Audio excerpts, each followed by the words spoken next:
is it going? Technically 3:29, but... Oh. Should I go? Stand still. Oh, you're doing the intro. I'll intro them.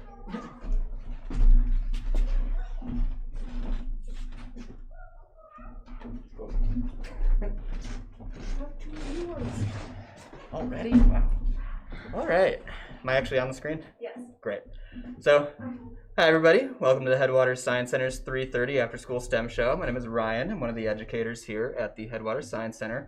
And these are shows that we've been doing every day for the last, like 3 months now. We're probably on day 90 or so at this point of doing these every day. And today we have kind of a special show for you. If you've been watching these, you've seen a lot of me on these shows. You've seen a lot of Angie. You've seen a lot of Chuck. You've been seeing some James and some Katura lately. A bunch of the other education staff here at the Science Center. And also, if you've been watching these, you've probably seen our volunteers getting involved every once in a while too, either as volunteering as part of demos or either reading questions off of the camera as we've been going. They've been helping us out a lot. But today, for the very first time, we have one of our volunteers actually sort of starring in the show. So Ridley is going to be joining us here. And what Ridley is going to be talking about is some stuff about snakes, which obviously we have a whole pile of snakes around here. You've seen most of them, if not all of them, on these shows before. And so Ridley has been competing in speech at the local high school. And so she has a speech that she's been doing about snakes, specifically sort of cultural depictions of snakes over time, that I thought would be an interesting topic for you guys out there to see and hear. And I'm kind of interested in hearing myself. I actually haven't heard this speech even myself, so I'm very excited to hear it. And so Ridley here has been volunteering with us for about 7 months now. I think it was like early August when you started. Yep. And just as kind of a shout out here, my pitch, I am the volunteer coordinator here at the Headwaters Science Center, so I am sort of the supervisor for all the volunteers and non-staff workers that are around here. And if you are interested in volunteering, we are still accepting volunteers right now. We have a lot of different types of jobs for volunteers to do. We're always looking for more help, and like I said, right now we are definitely accepting volunteers.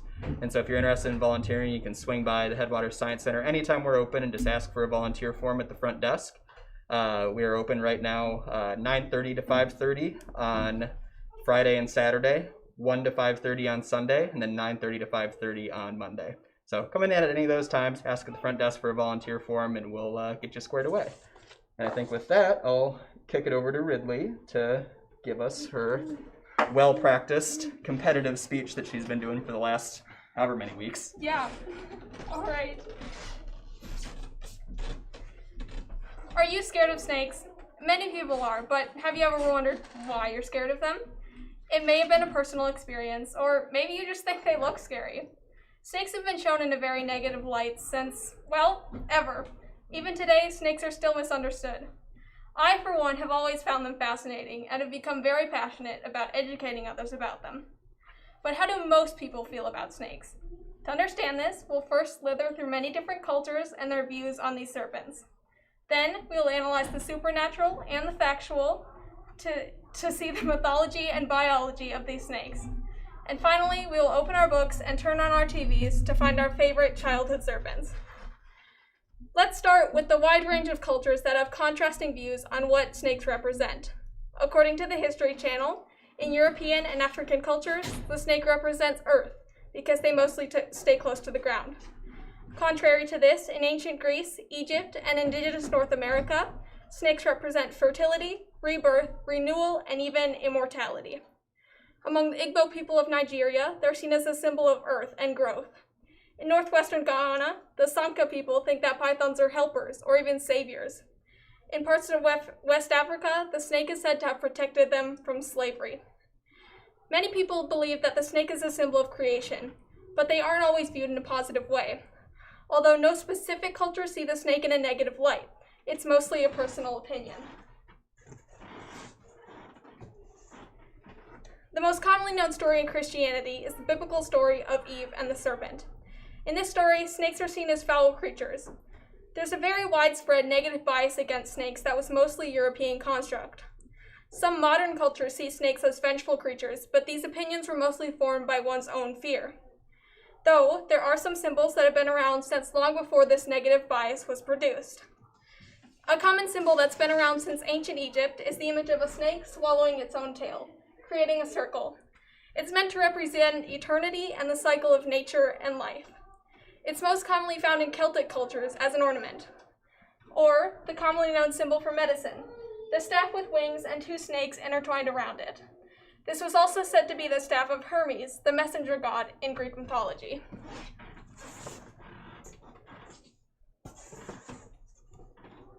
Snakes have been represented as good and evil in Greek mythology many times. For instance, the half-woman, half-serpent monster Echidna is said to eat raw flesh and have offspring that included several dragons, as described in encyclopedia.com. She was an evil goddess. On the contrary, Serops was a hero to the Athenians, who also had a man's head and chest on a snake's body. He was the founder of the Athens in Greek mythology and was said to teach citizens of Athens the secrets to marriage, reading, and writing. But perhaps the most famous of them all, Medusa, a woman whose hair was replaced with many snakes. If you gazed into her eyes, you would turn to stone, until she was beheaded by the god Perseus. Her head, though, still had the power to turn people to stone. After Perseus used it, he gave it to the goddess of war, Athena. She put it on her shield. Those are just some examples of snakes in Greek mythology. There are many more in different kinds of mythology, including the Feathered Serpent, the Basilisk, Melusina, Nidhogg, Apophis, and Junglu. Junglu is a major part of mythology for the Aboriginal people of northern Australia, said to be a large rainbow snake that shaped the world. Among the Duwagno Indians of California, the legend of Umai Halewit is known as a serpent that told you many of the secrets of civilization. It lived in the ocean until a ritual was performed to call it to land. Once on land, they made an enclosure for it, but it was too small. Once he had squeezed himself inside the enclosure, the humans set him on fire, claiming he was there to do evil. Not long after, the serpent's body exploded, showering the world with knowledge, songs, secrets, and other cultural treasures he had obtained. But Hinduism probably had the most stories. One of the most common, the story of Kalea, said to be a five-headed serpent king that poisoned water and land that the humans used, until he was defeated by the god Karishma in battle. Or Kadru, a snake said to have 1,000 children. Some believe that she and her offspring still roam the earth today, in the form of humans. All play good and evil roles in mythology, but what makes a snake so menacing in these stories? Usually, people are most frightened by the snake's figure. Snakes are known for many distinct body features, although some common ones are actually myths. For example, snakes can't actually detach their bottom jaw to fit their prey in their mouths. They just have more joints in their mouths than other vertebrates. So, instead of detaching their jaw, they just have more hinge points to allow more flexibility. Their lower jaw is not fused together, but rather has highly elasticized tendons. Snakes have a very long esophagus and a J-shaped stomach where most of the digestion happens. Snakes don't have to be eaten very often. In fact, in captivity, they only eat once or twice every 2 weeks. There have been reported cases of snakes going on hunger strikes for about a year and being perfectly fine. Snakes can get to be about as long as 24 feet and as short as 4 inches. Not only do they vary in length, but in color, diet, activity, and behavior. While some snakes are active during the day, others are more active at night. For example, the ball python is most active at night. You can tell by the slits it has for eyes. On the contrary, corn snakes and Mexican black king snakes are more active during the day. Snakes also have different diets. Ball pythons, for example, eat mostly mice until they get older when they may graduate to rats. On the other hand, the western hognose snake eats small rodents, lizards, amphibians, and even the eggs of ground-nesting animals. So, with these traits, why do people find snakes so scary? Most people think that they were born with the fear of snakes. Research done by several major universities suggests that we learn from an age as young as 3 months what can be harmful to us. Many experiments have been done with infants. When presented with something many people consider a threat, a snake, for example, they repeatedly found that babies don't recognize something as harmful until they're conditioned to do so by something in their environment. An adult's scared expression or a loud shriek, for example. Even then, they may not show any signs of fear. In other experiments, when a baby was presented with an image of a snake next to a scared or happy face, they reacted according to the emotion in the other person's face. Even then, some children won't show any signs of fear until something presents a real threat, showing us that we are not born with the fear of something. It's all presented to us by someone else. So, with such unique characteristics, these snakes have been used to portray many different dispositions in literature. Snakes have appeared in literature many times, including the major book series and motion picture Harry Potter, as Nagini and a Basilisk, which is part of mythology, and Kaa from the Jungle Book, or even Sir Hiss from Robin Hood. Snakes mostly play antagonistic roles in their stories, but every once in a while they become the protagonists. For example, Juju from Princess and the Frog, or Eva from the animated movie Sahara. In Harry Potter, snakes are seen as a symbol of evil for many reasons. In Harry Potter and the Chamber of Secrets, the Basilisk is a large serpent that roams the school of Hogwarts through the pipes, occasionally coming out and looking at students through some sort of reflection, causing them to be petrified. Wikia.org recounts the mythology of the Basilisk, leaving a wake of venom behind it, and having eyes that could kill you if you look at them. In J.K. Rowling's version, the Basilisk is under the order of Tom Riddle, who is the main antagonist, more commonly known as Lord Voldemort. Voldemort also had a pet snake called Nagini, who is a woman forever trapped in the body of a python. Kaa from the Jungle Book is a secondary antagonist, who uses his hypnotic eyes and voice to lure his prey, including Mowgli, the main protagonist, into his jaws. Although it's not very common, snakes do sometimes play protagonists, though when they do, they're usually a minor character. For example, Juju from Princess and the Frog. He's Mama Odie's pet snake. He's very loyal and affectionate towards his owner. He acts almost as a personal assistant to Mama Odie, and in return is treated as one of her very own children.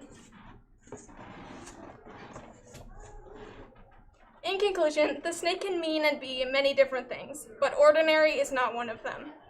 We covered the cultural views on snakes by slithering through many of them. Then we looked at the supernatural and the factual to see the mythology and biology of these alluring serpents. And finally, we opened our books and turned on our TVs to find our favorite childhood snakes. Depending on how you see snakes, you can believe many different things. But the next time you get the chance to see one, ask yourself what it means to you. And remember that these snakes deserve our respect, not our dismay.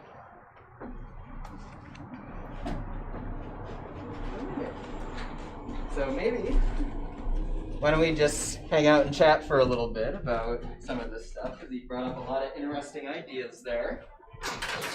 Here's a couple chairs here. Come on up. So, we'll sit, because I don't feel like standing right now. So make sure that our camera's on us there, Ellie. It is. Still? All right. So, first off, great job. Thanks. Also, great job to our other assistant here, Jeannie, the ball python, Getting who a little tight here. got a shout out. Yeah, you can probably just set her right on the table. We'll hang out. So, I think there was a lot of really cool stuff in here, and couldn't help but notice a couple things that are a normal part of my interpretation out on the exhibit floor, like talking about the ball pythons going a year plus without eating. And she's currently on, I think it's been 3 feedings since she's eaten, so she's gone 6 weeks right now without eating. Jeannie the ball python, which is kind of cool. But I think one of the things that was really cool that you kind of started talking about a little at the end is sort of where the biology comes into a lot of these myths. And one of the things that came up a little bit earlier, if you don't mind me using your own visual aids here, was this one instance where you really see the snake as like a symbol of healing that I think is really cool. And when you were doing research for this, did you do any research into like where that symbolism comes from, where the healing comes from? I didn't do much on what the snakes actually represent in that story, but I'm not sure which specific cultures it comes from, but I know that it was in some cultures that snakes were seen as healing and rebirth, hence why they are on the staff commonly used for medicine. Yeah, and the association with why they were seen as symbols of healing in a lot of places is because of the shedding skin. Yep. Like you shed the skin, you get a whole new thing underneath it. It's a symbol of refreshment and healing, which is where this symbol on the staff of Hermes comes from. And I've always loved the staff of Hermes because it is like the one thing you still see like sticking around that is like pre-Christianity, that is like managed to like stick around and be a positive symbol of snakes. And like you talked about, you don't see it very often. You're way more likely to see a Nagini or a basilisk or Yeah. whatever is in a bad role than you are to see a snake in a good role. So it's always nice to see maybe the most prominent snakes in our culture are in fact positive ones, which I think is super cool. The other thing that I'm trying to remember what you mentioned here kind of towards the end that kind of triggered me on that. When you were talking about the basilisk, and you were talking about sort of the basilisk lore, I thought was really fun too, because again, that's a Greek creature originally, right? Yep. And so it is very much a negative creature, and so I like the Greek stuff because you do see both the positive and the negative in it for different aspects. Yeah. But one of the things that I think is really interesting with the Greek depiction of it is you see already like the snake as sort of that like hypnotist type of thing. Yes. So like it's playing mind tricks on you. Yeah. Which you go back to the biology on it and like you assume like if something can like hypnotize you that it's like a clever kind of trickster. Yep. But one of the things that we talk about a lot here at the Science Center is that snakes aren't very smart. Their brain isn't doing a whole lot, which is why they, are able to sit in a tank that's relatively small and not move for days and days and days at a time. We can't do that. Our brains would go crazy doing that. But a snake doesn't really need to do that, but you still see them as sort of these weird kind of clever tricksters. And I feel like there's a temptation to associate that with that like Garden of Eden story where, Yep. the devil comes in disguise as a serpent and tricks Adam and Eve. Yep. But what you're saying here with like the basilisk and with Medusa is that that's something that is even older than that. Yeah. Which is kind of cool, and I wonder where that association comes from. Yeah. And it even travels over into, modern day things like Ka from the Jungle Book. Mm-hmm. Yeah, Ka with his weird like rainbow eyes that Yeah. he has when he's yeah, I would be interested in seeing what the biology is. That's like always where I am thinking when I hear about these mythology stuff, and I love mythology behind like associations with animals because I always want to see what the biological connection is. And now you got me thinking about like, why are snakes tricksters? Why did that become a thing? Yeah. What's about it? Because the other animals that you see associated as being tricksters are like foxes. Yeah. And, we associate foxes as being very smart animals because they're tricksters, and, that plays relatively well. Yeah. But you don't see that same association with snakes. It's kind of cool. Mm-hmm. So different animals getting different treatments for kind of the same traits. When we are, did you notice any connection between sort of how snakes are depicted in areas where there's a lot of venomous snakes versus ones where there's not very many venomous snakes? Yes. So there are many different kinds of pit vipers that you'll see in parts of Europe, and those are the most commonly seen snakes in Europe, meaning that negative bias was mostly produced there, since never really got a chance to see the positive aspect of snakes that we have in different places. For example, here, you don't see the western hognose snake a lot, but we see garter snakes a lot here, and obviously those don't do much to us, since they're not venomous. But the pit vipers, lots of them are venomous, and if those are the most commonly seen where you are, then you automatically have a negative bias produced that can travel on for many different generations. And what you were saying is you did see, like, places where there's venomous snakes, people tended to have a more negative view of snakes than in places where there's not? Yep. Okay, cool. That's a interesting thing to know because, like you said, a lot of these fears are taught. And we can even see that when we're out on the exhibit floor here. I mean, you go out on the exhibit floor here, and I'm sure you've noticed that, like, you pull out a snake for a little kid, and a lot of the times they're like, oh, cool, a thing, I want to touch it. Oh, yeah. But then if mom comes by and is like, oh, gosh, a snake, all of a sudden the kid starts doing the same thing. Like, they're not afraid of it until they see that their parents are afraid of it. And so that's something that, I know, a lot of people who watch these are parents. Remember that, the way you react to something is going to have a profound impact on the way your kids react to it, too. So even if you're a little afraid of snakes, especially like around here in northern Minnesota, there's no snakes that are worth being afraid of. In fact, snakes are, for the most part, a really positive thing to have around here because what do snakes eat? Mice.